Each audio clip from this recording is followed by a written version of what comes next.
5 years of marriage. That's what Julian Thorne threw away in 5 seconds. He handed his wife divorce papers while she was setting the table for their anniversary dinner, telling her she no longer fit his image. He kicked her out of their penthouse into a freezing New York rainstorm without a penny to her name. He didn't know she was clutching a positive pregnancy test in her pocket.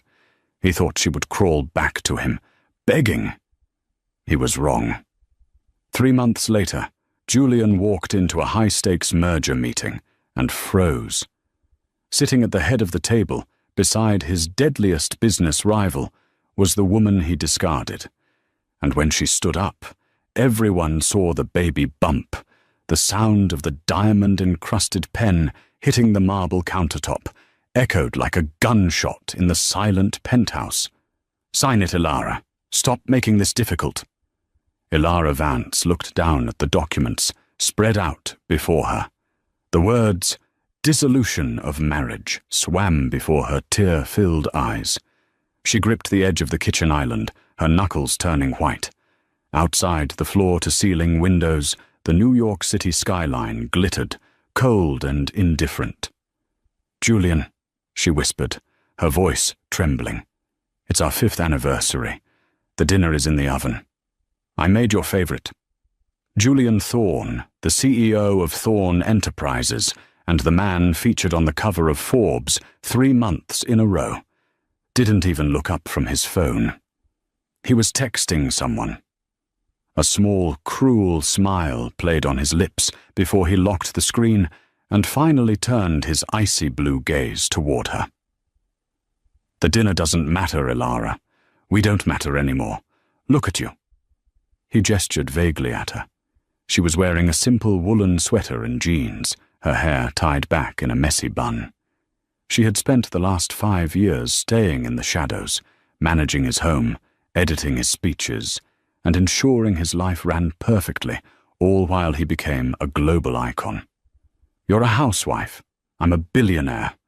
My board of directors thinks I need a partner who brings value, influence." Ilara felt a wave of nausea roll over her. It wasn't just the heartbreak. It was the secret she was holding. Her hand instinctively went to her lower stomach. "I bring value," she said, her voice gaining a fraction of strength. "I helped you navigate the merger with the Asian markets. I rewrote the contracts for the Dubai deal when your legal team missed the loophole. I've been your partner in everything but name." Julian laughed. It was a harsh, barking sound. "You fixed a few typos, Ilara. Don't give yourself too much credit. Listen, I've met someone who matches my status. Clara Dubois." The name hit Ilara like a physical blow. Clara Dubois was the daughter of a senator, a socialite known for her fashion line and her vicious temper. She was everything Ilara wasn't: loud, public, and wealthy by birth. "You're leaving me for Clara?" Ilara asked, breathless. "I'm merging with the Dubois family," Julian corrected coldly, checking his Rolex. "Clara is just the bonus. Now sign the papers. The prenup you signed 5 years ago is ironclad. You get the jewelry I bought you and $50,000. That's it." "50,000? Ilara stared at him. "Julian, rents in this city are—" "Not my problem," he snapped. "Security is coming up in 20 minutes to escort you out. I want you gone before Clara arrives. She wants to redecorate." Ilara closed her eyes. The cruelty was breathtaking. She thought of the tiny life growing inside her. 7 weeks. She had just found out this morning. She had planned to tell him over dinner, to show him the little onesie she had bought. She thought a baby might soften him, might bring back the man she fell in love with in college. But that man was dead. She picked up the pen. She didn't fight. She didn't scream. She realized in that moment that telling him about the baby would be a mistake. He would either force her to get rid of it, to protect his image, or he would take the child away from her once it was born, using his billions to paint her as an unfit mother. She signed her name, Ilara Vance. Good. Julian snatched the papers away. Pack your things. Only what you came with. 20 minutes later, Ilara stood on the sidewalk of Fifth Avenue. The doorman, a man she had brought coffee to every morning for 5 years, looked at her with pity but didn't say a word. It was pouring rain. She had one suitcase. Her savings account had been drained by Julian for investments months ago. She had $50,000 promised to her, but the check wouldn't clear for days. She was alone. She was pregnant, and the man she loved had just thrown her away like garbage. As she stood there, shivering, a sleek black Bugatti pulled up to the curb. The window rolled down, revealing Julian's face. For a second, Ilara hoped he had changed his mind. "Oh, one last thing," Julian said, not even looking at her, his eyes on the road ahead. "Don't use the name Thorne anymore. It's a brand, and you can't afford it." The car sped off, splashing dirty puddle water over her jeans. Ilara placed a hand on her stomach. "I will never let him hurt you," she whispered to the rain. "I promise." 3 months had passed. The glamour of the Upper East Side felt like a different planet to Ilara now.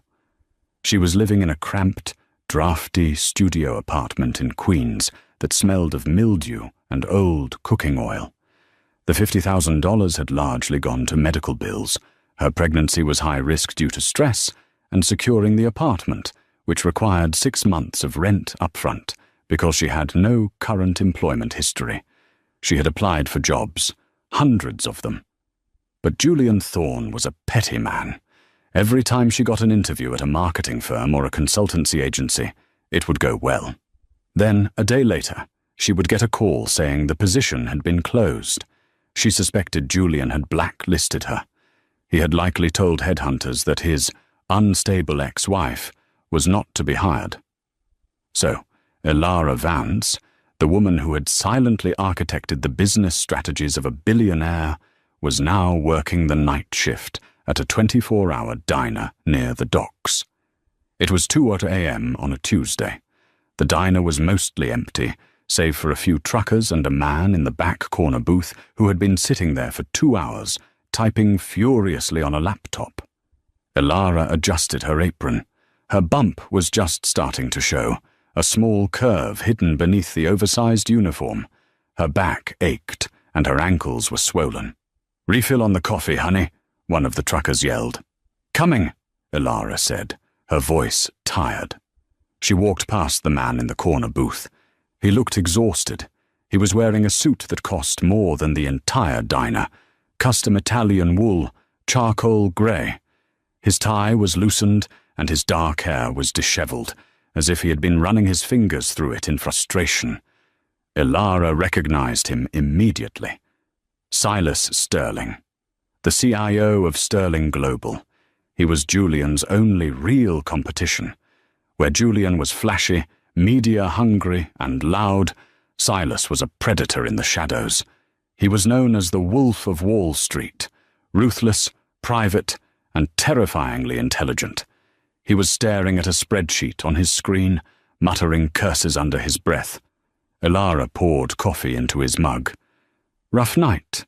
she asked softly. Silas didn't look up. "If I can't find the error in this logistics algorithm by morning, I lose a $4 billion contract to an idiot." Ilara knew exactly who that idiot was. Julian. She glanced at the screen. It was a complex supply chain matrix. Silas was trying to optimize shipping routes for a global fleet, but the code was returning a recurring 404 error on the Asian distribution nodes. Ilara shouldn't look. She should just walk away. But she remembered this specific code structure.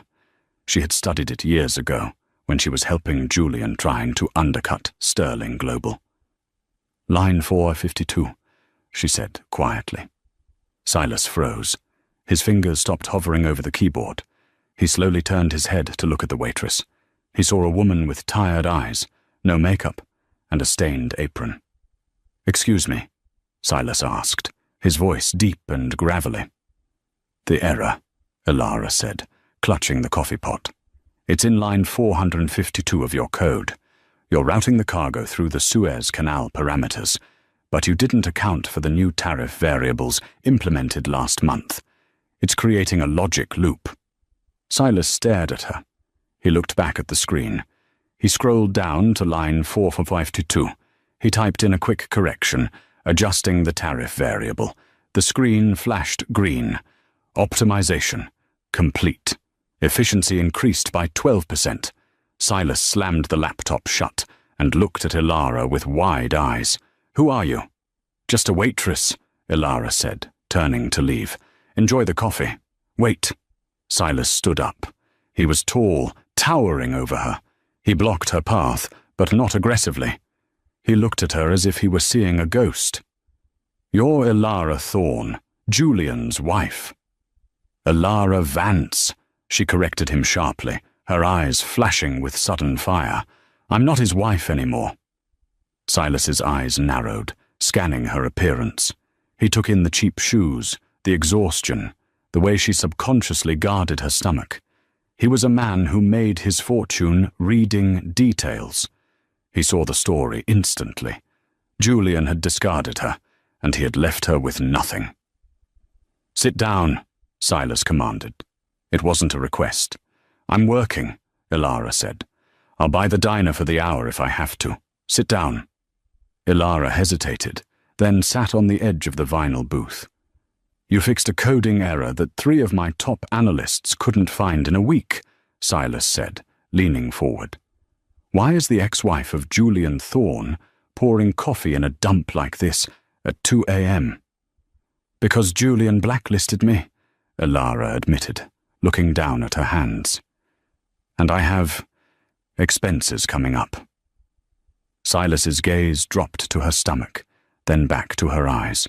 A flicker of unreadable emotion crossed his face. Rage? Pity? No, it was calculation. "He doesn't know, does he?" Silas asked softly. "About the baby?" "No," Ilara whispered. "And he never will. He'd take it." Silas sat back, a slow, dangerous smile spreading across his face. It wasn't a nice smile. It was the smile of a wolf seeing a wounded deer and deciding to kill the hunter instead. "Ilara," Silas said, "how would you like to get revenge?" "I don't want revenge," she lied. "I just want to survive." "Bullshit," Silas said. "You want him to hurt like you hurt. I need a chief strategy officer. My current one is incompetent. You clearly know Julian's playbook better than anyone because you probably wrote it." "I can't work for you," Ilara shook her head. "If Julian finds out." "If you work for me," Silas interrupted, "you live in my protection. My penthouse has a guest wing. It has private security. No one touches you. No one serves you papers. And you get a salary that will ensure your child goes to the best schools in the world." Ilara stared at him. It was a deal with the devil. Silas Sterling was dangerous, but being poor and vulnerable was more dangerous. "Why?" she asked. "Why help me?" "Because," Silas stood up, buttoning his jacket. "Julian Thorne took something from me years ago. I've been waiting for the right weapon to destroy him, and I think I just found her." He reached into his pocket and pulled out a black card. "Be at Sterling Tower at 9 a.m. Bring your things. All of them." The next morning, Ilara didn't just walk into Sterling Tower. She was ushered in through the private underground entrance. Silas wasn't joking about the guest wing. The wing was larger than the entire penthouse she had shared with Julian. It was filled with sunlight, soft velvet furniture, and fresh flowers. "Your room," Silas said, standing in the doorway. He had changed into a fresh navy suit, looking every inch the titan of industry. "I've already had a prenatal specialist vetted. She comes to you. No hospital visits where paparazzi can spot you." Ilara set down her battered suitcase. "You've thought of everything," I always do. That's why I win. Over the next month, the dynamic shifted. Ilara expected Silas to be cold and demanding. Instead, he was intensely curious. They spent late nights in his library, not sleeping together but working. Ilara dismantled Julian's business strategies one by one. He over-leverages in Q3, Ilara explained one night, pointing at a projection. He relies on the Asian tech manufacturing deal. If you buy the supply chain for the microchips, his production halts. Silas looked at her with genuine admiration. You were the brain, he murmured. He was just the face. He's a fool for letting you go. He wanted a trophy, Ilara said, rubbing her swollen ankles. Without asking, Silas got up, grabbed a footstool, and placed it under her feet. The intimacy of the gesture made Ilara's breath hitch. Julian had never done that. You are not a trophy, Ilara, Silas said, his voice low. You're the kingmaker. The turning point came 2 weeks later. Ilara was in the kitchen of the penthouse, trying to reach a high shelf to get a glass. Suddenly, a wave of dizziness hit her. She swayed, dropping the glass. It shattered. She felt herself falling, but she never hit the floor. Strong arms caught her. Silas. He scooped her up effortlessly, holding her against his chest. I've got you, he said, his voice laced with panic she had never heard before. I've got you. He carried her to the sofa and called for the doctor immediately. He didn't leave her side for hours, holding a cold compress to her forehead. When she woke up, he was sitting on the floor beside the couch, holding her hand. The doctor said you're overworking, Silas said sternly. From now on, you work from bed, or not at all. I have to earn my keep, Ilara whispered. You've earned it 10 times over. Silas squeezed her hand. He looked at her stomach, where the baby kicked. Silas's eyes widened. Did it just move? Ilara smiled weakly. It's a boy. He kicked. Tentatively, Silas reached out his hand. May I? Ilara nodded. Silas Sterling, the cold-blooded billionaire, placed his large, warm hand on her stomach. When the baby kicked again, a look of pure wonder broke across his face. It was a look of longing. I wanted a family once, Silas confessed, his voice rough. Before my wife died. We lost the baby. Then I lost her. Ilara's heart broke for him. She squeezed his hand. I'm so sorry, Silas. Don't be. He looked at her, his eyes burning with intensity. It taught me to protect what matters. And you matter, Ilara. You and this boy. He leaned in, brushing a stray hair from her forehead. The tension in the room shifted from professional to something electric. I'm not doing this just to hurt Julian anymore, Silas whispered. I know, Ilara breathed. Good, because tomorrow is the Global Tech Gala. Silas stood up, his mask of control sliding back into place, though his eyes remained warm. Julian will be there with his new fiancée, and I think it's time we made our debut. I'm 6 months pregnant, Silas, Ilara said self-consciously. I look like a whale. You look beautiful, Silas corrected her. And we're going to make sure Julian Thorne chokes on his champagne. The grand ballroom of the Pierre Hotel was suffocatingly expensive. It was the night of the Global Tech Gala, an event where net worth was the only entry ticket that mattered. Julian Thorne stood near the ice sculpture, swirling his scotch. He looked impeccable in his tuxedo, but his eyes were bloodshot. Beside him, Clara Dubois was complaining about the lighting. It makes me look pale, Julian. Fix it. Talk to the organizers, she snapped, checking her reflection in her phone. It's fine, Clara, Julian muttered, checking his own phone. His stock had dropped 4% that morning. Sterling Global had just announced a breakthrough in logistics AI, a breakthrough that sounded suspiciously like the project Julian had been stuck on for months. Just smile. The photographers are watching. I'm bored, Clara whined. Let's leave. I want to go to the after-party at the club. We can't leave. We have to show strength. Rumors are circulating that Thorn Enterprises is bleeding cash, Julian hissed. Suddenly the room went quiet. The low hum of chatter vanished, replaced by the frantic clicking of camera shutters near the entrance. A hush swept through the crowd like a wave. "Who is that?" someone whispered nearby. "Is that Silas Sterling? Who is the woman?" Julian turned toward the grand staircase. His glass slipped from his fingers and shattered on the floor, splashing scotch onto his polished shoes. He didn't notice. Descending the stairs was Silas Sterling, looking like a dark prince in a tuxedo that fit him like a second skin. But no one was looking at Silas. They were looking at the woman on his arm, Ilara. She was wearing a floor-length gown of deep emerald velvet that hugged every curve of her body. It was off the shoulder, showcasing her elegant neck and the diamond necklace that glittered under the chandeliers. But the dress was designed to highlight, not hide. It clung proudly to the 6-month swell of her pregnancy. She didn't look like the broken, weeping woman Julian had thrown out into the rain. She looked like a queen. Her skin glowed, her hair was styled in cascading waves, and her eyes scanned the room with a terrifying calmness. "Is that your ex-wife?"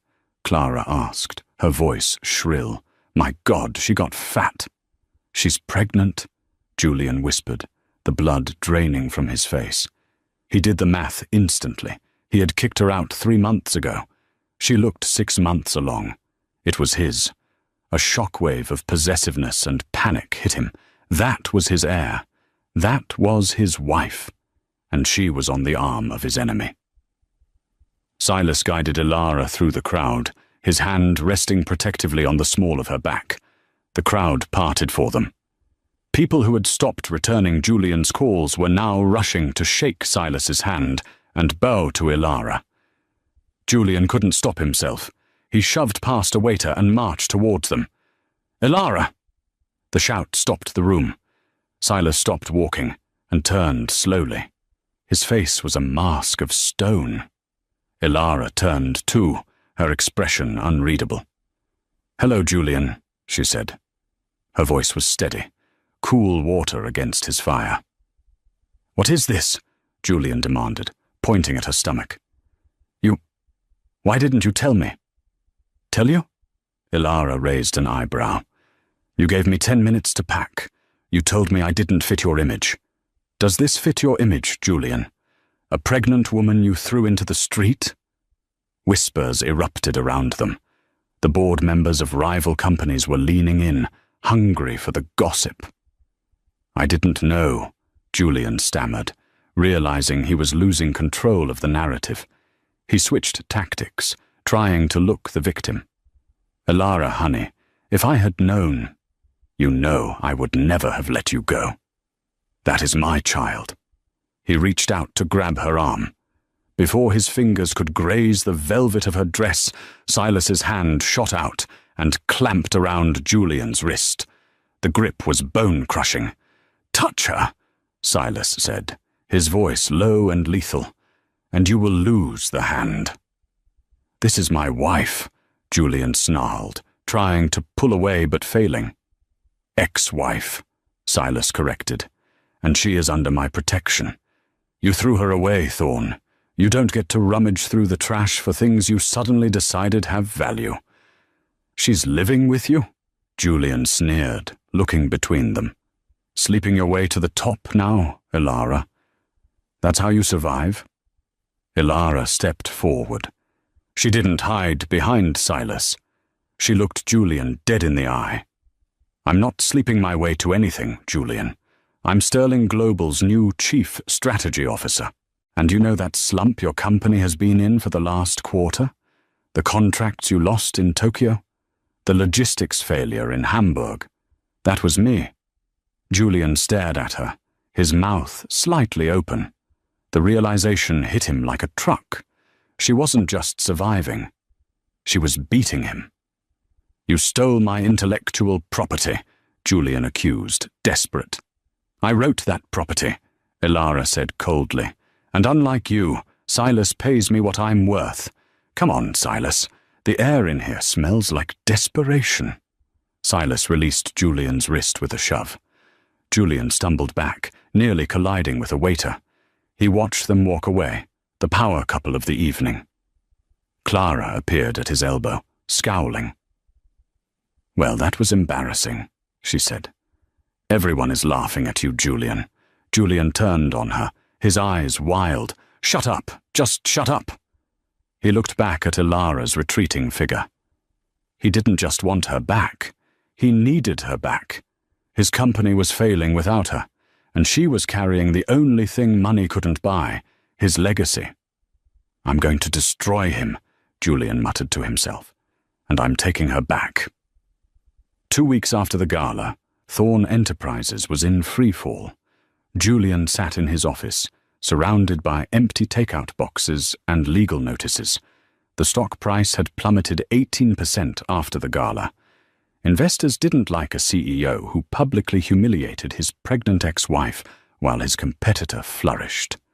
To make matters worse, the Dubois merger was dead. Clara had broken off the engagement publicly via a tweet, stating she could not be associated with a man of declining fortune and class. Julian was alone, and he was obsessing. He had photos of Elara taped to his glass whiteboard, not creepy photos, but paparazzi shots from the last few weeks. Elara and Silas getting coffee. Elara and Silas looking at baby clothes. Elara laughing, a genuine laugh he hadn't heard in years. She's mine, he whispered, slamming his fist on the desk. He picked up his phone and dialed his lawyer, a shady man named Marcus who specialized in fixing difficult problems. Marcus, initiate the lawsuit, Julian commanded. Which one, Mr. Thorne? Custody, Julian said, his eyes cold. I want full custody of the unborn child, alleging that the mother is mentally unstable and living in an unsafe environment, and file a suit against Sterling for corporate espionage, freeze their assets. Sir, Marcus hesitated, the espionage suit won't hold water, and the custody battle, she has Silas Sterling's legal team behind her. It will be a bloodbath. I don't care about winning the lawsuit, you idiot, Julian screamed. I just need to scare her. I need to drain their resources and force a settlement. I want her to come to me begging to stop. Offer her a deal. She drops the lawsuit, comes back to me, and I drop the case. If she refuses, I bury her in litigation until the kid is 18. Understood, Marcus said. Julian hung up. He walked to the window. He knew Elara. She was soft. She hated conflict. She would fold to protect the baby. Meanwhile, at Sterling Tower, Elara was sitting in the nursery. It was finished now, painted a soft sage green, with a crib that looked like a cloud. She was folding tiny onesies. Silas stood in the doorway, watching her. He had been doing that a lot lately, just watching her with a look of quiet reverence. You look sad, Silas said, walking in. I'm scared, Elara admitted, putting down a pair of socks. I know Julian. He's quiet right now. That means he's planning something. Silas sat on the rocking chair opposite her. Let him plan. We're ready. You don't understand, Elara sighed. He has no bottom. He will lie. He will cheat. He'll try to take the baby. Elara. Silas leaned forward, elbows on his knees. I need to ask you something, and I need you to answer honestly. What? If Julian came back today, if he apologized, begged, and offered you your old life back, would you go? Do you still love him? Elara looked at Silas. She saw the strength in his jaw, the kindness in his eyes, the way he had built a fortress around her when she was nothing but a ruin. I loved the man I thought he was, Elara said softly. But that man never existed. I don't love him, Silas. I hate him. Not just for what he did to me, but for what he almost made me believe about myself, that I was worthless. You are the most valuable person I've ever met, Silas said intensely. He reached into his pocket. Ilara's breath hitched. Was he? But instead of a ring, Silas pulled out a folded document. I didn't want to show you this until after the baby was born, but I think you need to see it now, to understand that Julian can't hurt you anymore. Ilara took the paper. It was a financial report, a purchase order. What is this? She asked, scanning the lines. Julian is leveraged, Silas explained. He borrowed heavily against his company shares to fund his lifestyle and the failed merger. When his stock dropped last week, the banks called in the loans. He couldn't pay. Ilara looked up, her eyes wide. So the debt was sold on the secondary market this morning. Silas smiled, a dark, predatory smile. I bought it, Ilara. I own his debt. I own his mortgage. I own the building his office is in. Ilara gasped. You own him? Technically, yes. I can foreclose on Thorn Enterprises tomorrow. I can take his penthouse, his car, and the shirt off his back. Silas stood up and walked over to her, kneeling beside her chair so he was eye level with her stomach.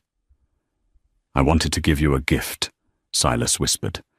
I'm going to give you the pleasure of firing him. The next morning, Julian stormed into the lobby of Sterling Tower. He ignored the receptionist and marched toward the elevators. 2 massive security guards stepped in his path. Get out of my way, Julian barked. I'm here to see my wife. She's not your wife, Mr. Thorn, a voice boomed from the mezzanine. Silas stood on the balcony, looking down like a king addressing a peasant. Ilara stood beside him. Silas! Julian shouted, his voice echoing in the marble lobby. You were served the papers this morning. I'm taking the kid, and I'm taking you down for theft. Come up to the conference room, Julian, Silas called down calmly. Let's chat. Julian smirked. He's scared, he thought. He wants to settle. Julian rode the elevator up, straightening his tie. He walked into the conference room with a swagger he didn't truly feel. Ilara was sitting at the head of the table. Silas stood behind her, his hand on her shoulder. Ready to surrender?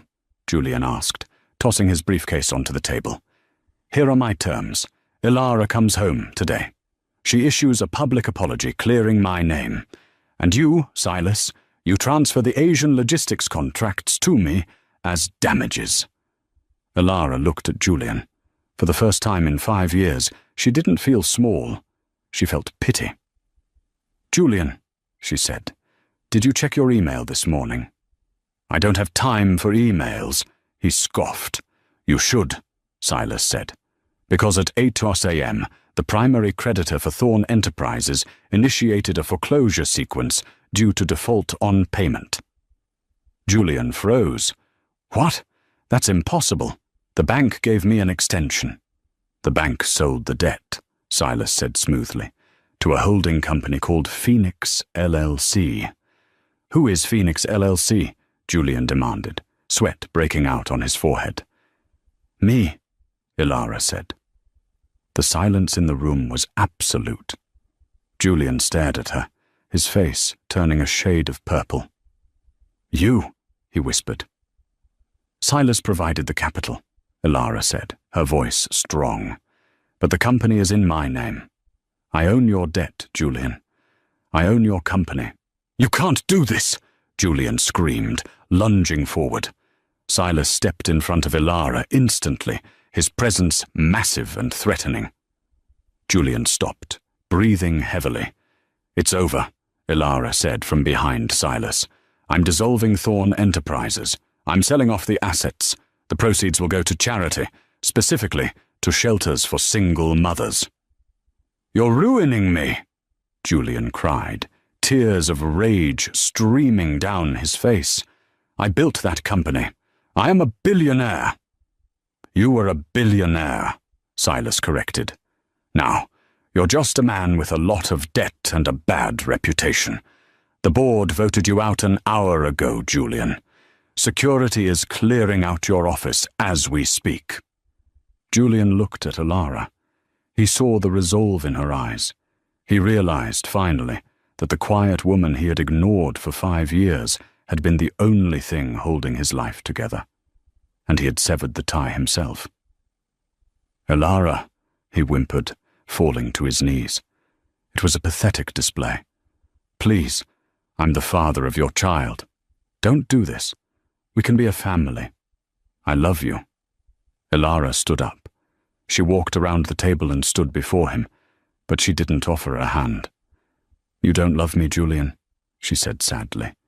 "You love owning things, and you don't own me anymore. And you will never, ever own this child." She placed a document on the table. "Sign this," she said. "It's a voluntary relinquishment of parental rights. If you sign it, I will forgive your personal debt. You walk away with nothing, but you won't go to jail for the fraud we found in your accounting books."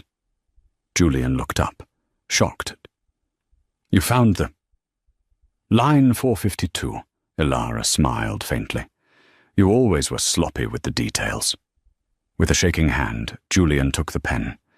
He looked at the document. He looked at Alara. He looked at Silas, who was watching him with pure contempt. He signed. "Get out," Silas said. Julian Thorne stood up. He looked smaller, older. He turned and walked out of the room, out of the building, and into the oblivion of irrelevance.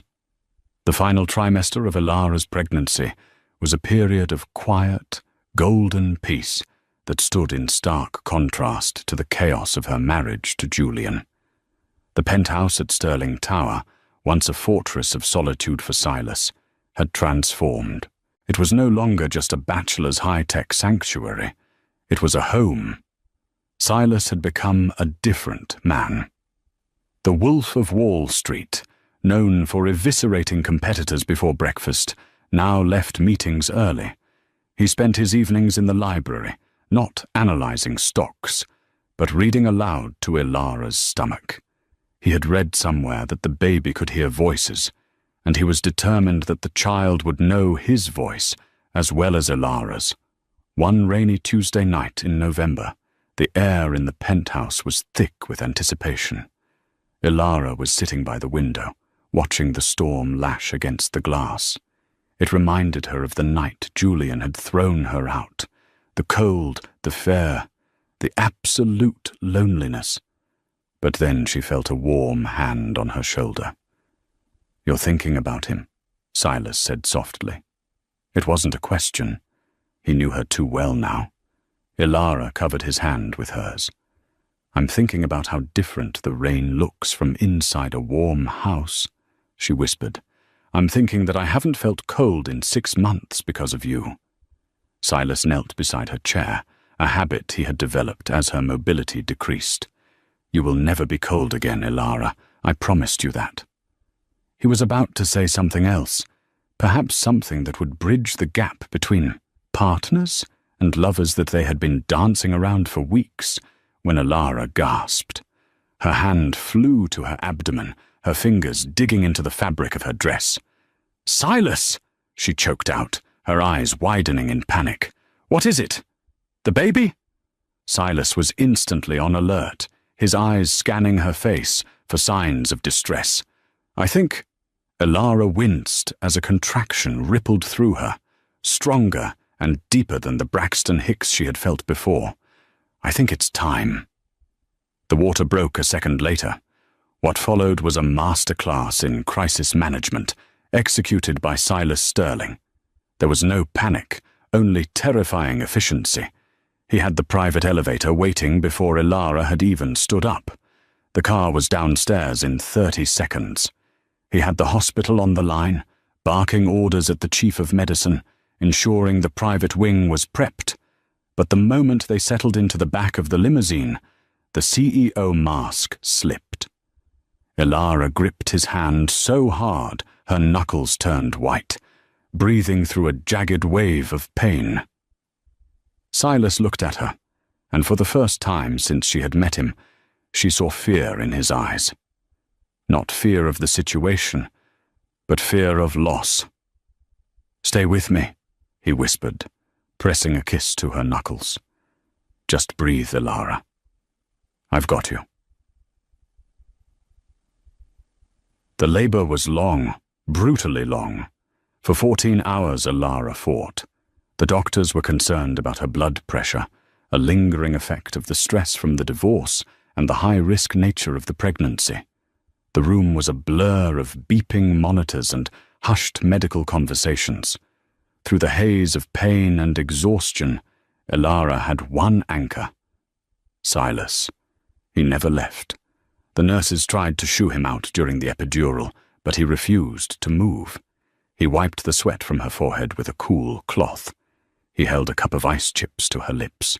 When the pain became unbearable, and Elara began to cry, whispering that she couldn't do it, that she wasn't strong enough, Silas was there, his face inches from hers. "Look at me," he commanded, his voice cutting through the panic. "You destroyed a billionaire's empire while 6 months pregnant. You rebuilt my company from a laptop in a spare room. You are the strongest woman I have ever met. You can do this." "I'm scared," she sobbed. "Silas, if something happens to me, promise me you'll take him. Don't let Julian near him." "Nothing is going to happen to you," Silas said fiercely, his voice cracking, "because I am not letting you go.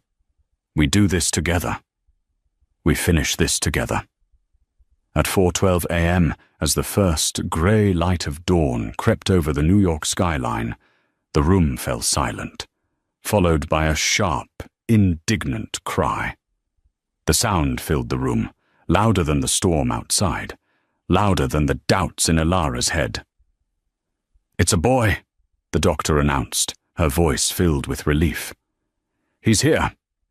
They placed the baby on Elara's chest. He was small, red-faced and squirming, with a tuft of dark hair and a pair of lungs that demanded attention. Elara touched his cheek, her tears falling freely now. The love that surged through her was overwhelming, a tidal wave that washed away every scar Julian had left on her soul. "Hi," she whispered brokenly. "Hi, my love." She looked up at Silas. He was standing by the bedside, staring at the child with an expression of pure, unadulterated wonder. He looked terrified to touch him. "Silas," Elara said softly, "come here." Tentatively, the man who moved billions of dollars with a single signature reached out a finger. The baby's tiny hand, instinctively searching, clamped around Silas's index finger. Silas let out a breath that sounded like a sob. He collapsed into the chair beside the bed, his forehead resting against Elara's arm, his finger still held captive by the newborn. "He's perfect," Silas whispered, his voice thick with emotion. "He's absolutely perfect." "He needs a name," Elara said, stroking Silas's hair. Silas looked up, his eyes red-rimmed. "You said you liked Leo." "Leo," Elara nodded, looking down at her son. "Leo. It means a lion, because he's going to be brave." "Leo," Silas tested the name. "Leo Vance." Elara hesitated. She looked at the man who had saved her life, the man who had sat in this chair for 14 hours, the man who was currently being held hostage by a 5-minute-old infant. "Leo Sterling," she corrected him. Silas froze. He looked at her, searching her eyes for any sign of hesitation. "Elara, you don't have to. Names have power. That name carries a lot of weight." "I know." She smiled tiredly. "That's why I chose it. He deserves a father who knows what loyalty is. He deserves you." The transition from the hospital to the penthouse was seamless, yet everything felt different. The dynamic of the house had shifted. It was no longer a workspace. It was a sanctuary for a family. 2 weeks passed. Ilara was recovering well, her strength returning day by day. Silas had taken paternity leave, something the board of directors found shocking, but none dared to question. One evening, Ilara was in the nursery. She had just finally gotten Leo to sleep. The room was dimly lit by a moon-shaped lamp, casting a soft glow over the crib. She stood there for a long time, just watching the rhythmic rise and fall of his chest. "You stare at him like he's going to disappear." Silas's voice came from the doorway. Ilara turned. Silas was leaning against the doorframe, holding 2 mugs of herbal tea. He walked in quietly, handing her one. "I spent so many months terrified that Julian would find a way to take him," Ilara admitted, sipping the tea, "or that I wouldn't be enough, that a single mother couldn't raise a boy to be a good man." "He won't be raised by a single mother," Silas said quietly. He set his mug down on the changing table and walked over to her. The space between them, usually charged with unspoken professional respect, was now humming with something far more personal. "Ilara," Silas began, his voice low, "we need to talk about the arrangement." Ilara's heart dropped. The arrangement, the employment contract, the housing agreement. Was this it? Was he going to ask her to move out now that the baby was born? Now that the drama with Julian was over? "I understand," she said, trying to keep her voice steady, though her hands began to tremble. "I can start looking for a place next week. I have enough savings now, thanks to the bonus you gave me. I won't impose on you any longer." Silas stared at her, his brow furrowing. Then he let out a short, incredulous laugh. "Move out? Is that what you think I want? Well, the contract." "Burn the contract," Silas growled softly. He took a step closer, invading her personal space in a way that made her breath hitch. "Ilara, do you really think I did all of this?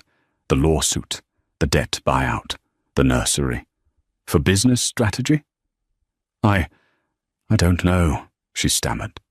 "I didn't do it for revenge against Julian," Silas confessed, his eyes locked onto hers. "I mean, destroying him was a nice bonus, but I did it because the moment I saw you in that diner, with coffee stains on your apron and fire in your eyes, I knew I was in trouble."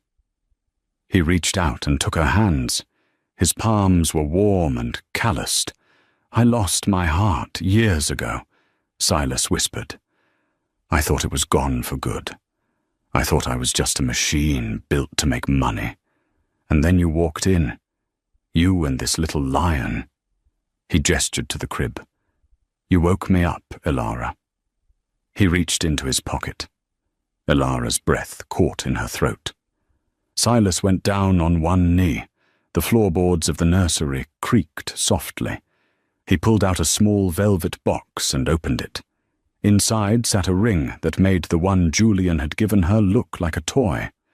It was a vintage sapphire, deep and blue like the ocean, surrounded by a halo of antique diamonds. It wasn't flashy. It was substantial. It was a ring meant to be worn by a matriarch, a partner, a queen. "This was my grandmother's," Silas said, looking up at her with a vulnerability that stripped him bare. "She told me never to give it to a woman unless I couldn't breathe without her. Ilara, I can't breathe without you. I don't want to be your boss. I don't want to be your landlord. I want to be your husband. I want to be Leo's father. I want to come home to you every day for the rest of my life."